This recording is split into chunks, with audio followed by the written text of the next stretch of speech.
Hi, I'm Jasmine Greenaway, and in this demo, we're going to walk through creating arrays.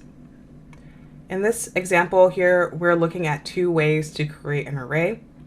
This first one is array 1, which is just a set of square brackets. So you just have a set of open and closed brackets to create an array. The second one uses the array object to create an array. So you would just write the word array with the capital A to preserve the casing, because this is built in JavaScript.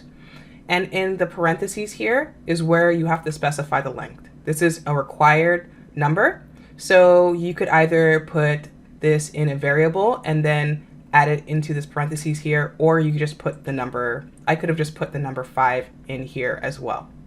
So now I have two arrays, one that has a length of 0 because I haven't specified its length for array 1, and an array with a length of 5.